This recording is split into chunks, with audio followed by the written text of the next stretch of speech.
Zee 24 तास एक पाऊल पुढे। आपण पाहतात आपल्या जिवाळ्याचा आपल्याच रोजच्या जीवनमरणाचा प्रश्न करेंगे या मरेंगे आपण बोलत आहोत उपनगरी रेल्वे बाबत।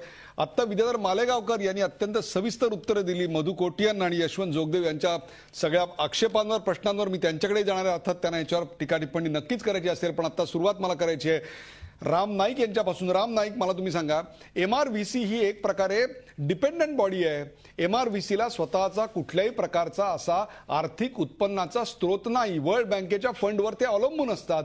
आपण कुठेही ते कॉपरेट करत नाहीत वगैरे असा मुद्दा मांडलेलाच नव्हता। पण तुम्ही एकूण मला सांगा, रेल्वेच्या विकासाची, एकूणच त्याच्यावर असलेल्या जबाबदारीची, त्याच्यावर असलेल्या प्रवासांच्या एकूणच वाढत्या ताणासाठी जी दिशा पाहिजे, गती पाहिजे, ती दिशा आणि गती आपल्याला अलीकडच्या काळात दिसते का? धोरणात्मक काही दिसतंय का आपल्याला? पहिल्यांदाच मला एका गोष्टीचा निरगुडकर खुलासा केला पाहिजे की मगाशी आपण बोलताना MRVC म्हणजे मध्य रेल्वे असं म्हणालात, तर MRVC म्हणजे मुंबई रेल्वे विकास कॉर्पोरेशन, सॉरी मुंबई रेल्वे। त्यामुळे दोन्ही मध्य आणि पश्चिम दोन्ही रेल्वे त्यामध्ये येतात।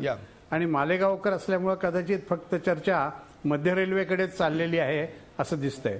मला वाटणारा मुद्दा असा आहे की मुंबई रेल्वे विकास कॉर्पोरेशनची स्थापना मी रेल्वे मंत्री असताना केलेली आहे आणि त्यामुळं त्यामध्ये रेल्वेचं 50% भांडवल आणि राज्य सरकारचं 50% भांडवल अशी ती स्थापन करण्यात आलेली आहे।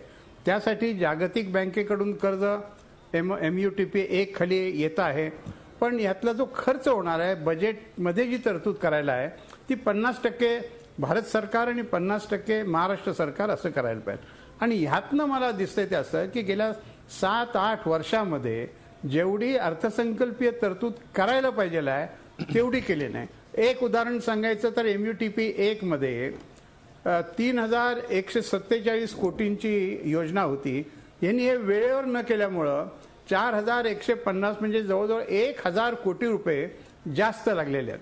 दुसरं असं की त्यांनी DCचं AC मध्ये बदल करण्याचं कारण सांगितलं।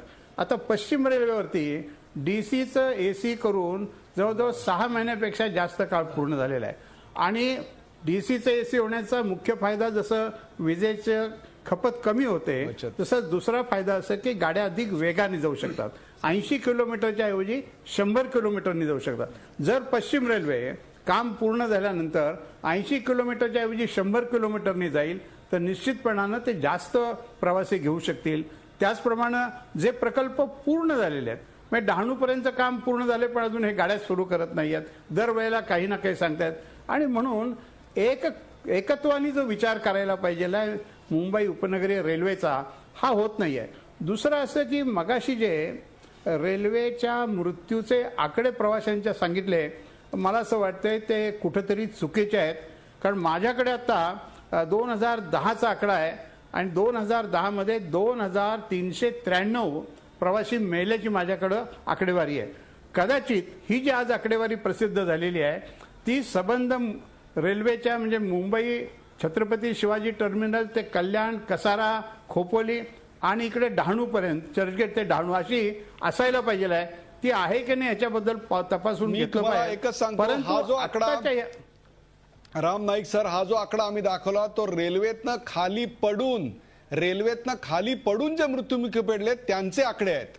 नाही, असं आहे की खाली पडून मेले का गाडीत चढताना मेले। आता खाली पडून मेले हा एक भाग झाला आणि चढताना मेले असले तर, म्हणून रेल्वेच्या उपनगरीय रेल्वेच्या वरती मेलेल्यांची संख्या माझ्याकडे जी आहे 2010 मध्ये ती 2393 आहे आणि त्यामुळं ही संख्या फार मोठी आहे। हे लक्षात घेऊन आपण उपाययोजना केली पाहिजे। हे जर उपाययोजना करायची असेल तर सगळ्यांनी कष्टाने काम केलं पाहिजे आणि दुर्दैवाने आज ज्यांनी हे सगळे झी 24 तास एक पाऊल पुढे।